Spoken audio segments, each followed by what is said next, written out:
अगले 72 घंटों में यूपी के 63 जिलों में प्री मानसून बारिश और आंधी का अलर्ट। भीषण गर्मी और लू से परेशान उत्तर प्रदेश के लोगों के लिए मौसम विभाग से बड़ी खबर आई है। अगले 72 घंटों के भीतर राज्य के 63 जिलों में तेज आंधी तूफान के साथ प्री मानसून बारिश होने की संभावना जताई गई है। धूल भरी तेज हवाओं को देखते हुए मौसम विभाग ने लोगों को सुरक्षित स्थानों पर रहने की सलाह दी है। अब नहीं होगी खाद की किल्लत, सरकार ने लॉन्च किया खाद बुकिंग का नया ऐप। कृषि विभाग ने किसानों को खाद की ब्लैक मार्केटिंग और लंबी लाइनों से बचाने के लिए एक नया ऐप जारी किया है। इसके जरिए किसान अपने नजदीकी केंद्र पर खाद का स्टॉक देख सकेंगे और सीधे अपनी बुकिंग भी कर सकेंगे। पीएम किसान सम्मान निधि 23वीं किस्त चाहिए तो 30 जून तक करा लें ई-केवाईसी। सरकार ने साफ कर दिया है कि जिन किसानों ने अभी तक अपना ई-केवाईसी पूरा नहीं किया है उनकी 23वीं किस्त रोकी जा सकती है। किसान भाई अपने नजदीकी जन सेवा केंद्र या आधिकारिक पोर्टल पर जाकर इसे तुरंत अपडेट करा लें। यूपी भाजपा संगठन में बड़ा फेरबदल, 50% नए चेहरों के साथ होगी महासर्जरी। आगामी चुनाव और राजनीतिक समीकरणों को देखते हुए भारतीय जनता पार्टी अपने उत्तर प्रदेश संगठन में बहुत बड़ा बदलाव करने जा रही है। सूत्रों के मुताबिक संगठन में ऊर्जा भरने के लिए करीब 50% पुराने चेहरों को हटाकर नए और युवा नेताओं को मौका दिया जाएगा।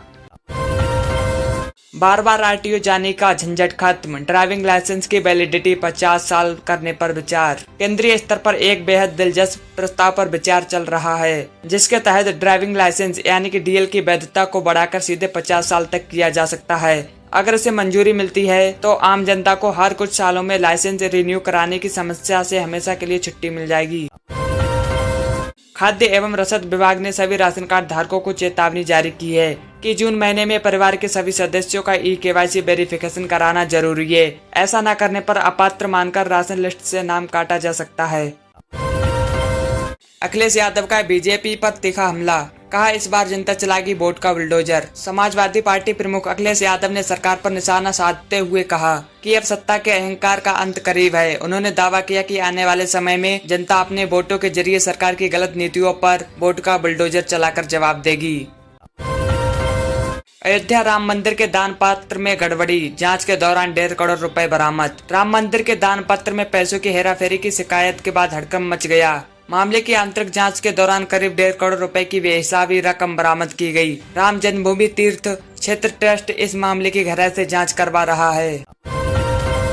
यूपी के गांव में पहुंचेगा सुपरफास्ट इंटरनेट, प्रोजेक्ट गंगा के तहत 57,000 ग्राम पंचायतें जुड़ेंगी। डिजिटल इंडिया मुहिम के तहत योगी सरकार प्रोजेक्ट गंगा लेकर आई है। इसके तहत राज्य की 57,000 ग्राम पंचायतों को हाई स्पीड ब्रांडेड इंटरनेट से जोड़ा जाएगा, जिससे ग्रामीणों को ऑनलाइन सरकारी सेवाओं और डिजिटल शिक्षा का सीधा लाभ मिलेगा।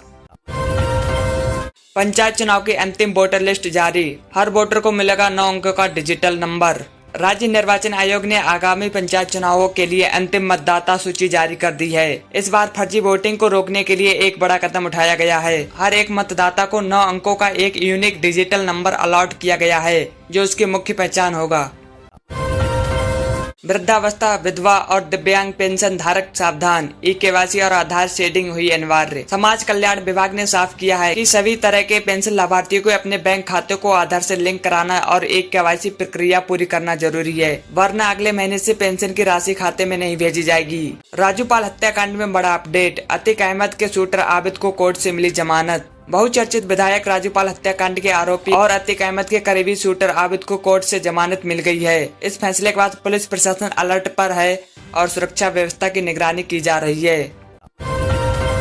पीएम सूर्य घर मुफ्त बिजली योजना, अब सोलर पैनल लगवाना और हुआ आसान। केंद्र सरकार की इस योजना के तहत आम उपभोक्ताओं को हर महीने 300 यूनिट बिजली तक मुफ्त देने का लक्ष्य है। सरकार ने अब इसके आवेदन और सब्सिडी की प्रक्रिया को और ज्यादा सरल बना दिया है, ताकि ज्यादा से ज्यादा लोग छतों पर सोलर सिस्टम लगवा सकें।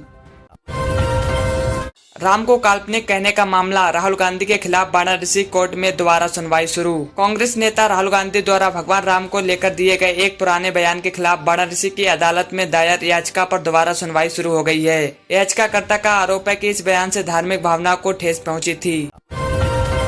यूपी में विपक्षी गठबंधन के अंदर रार, सपा और कांग्रेस के बीच सीटों को लेकर फंसा पेंच। उत्तर प्रदेश में आगामी चुनाव को लेकर समाजवादी पार्टी और कांग्रेस के बीच सीटों के बंटवारे पर असहमति की खबरें आ रही हैं। कुछ खास सीटों पर दोनों ही पार्टियां अपना दावा छोड़ने को तैयार नहीं है, जिससे गठबंधन के भीतर खींचतान तेज हो गई है।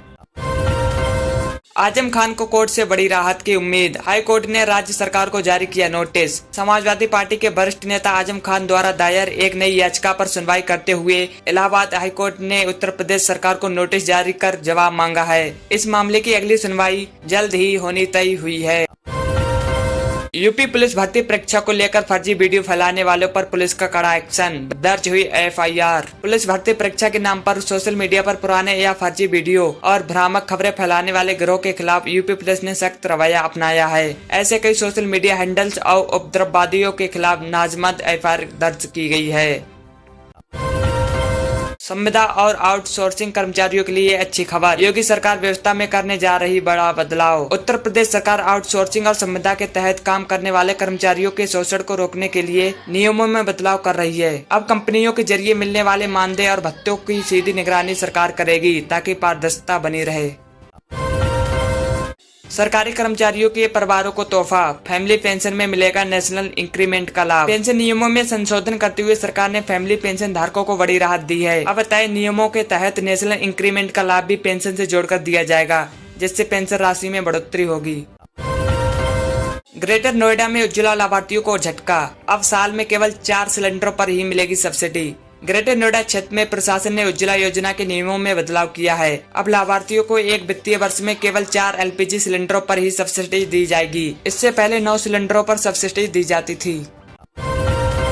कड़री सेना का 50 विधानसभा सीटों पर चुनाव लड़ने का ऐलान। कड़री सेना ने उत्तर प्रदेश की राजनीति में सीधे उतरने का फैसला किया है। संगठन के पदाधिकारियों ने घोषणा की है कि वे राज्य के 50 चुनिंदा सीटों पर अपने उम्मीदवार उतारेंगे, जिससे मुख्य दलों के समीकरण बिगड़ सकते हैं।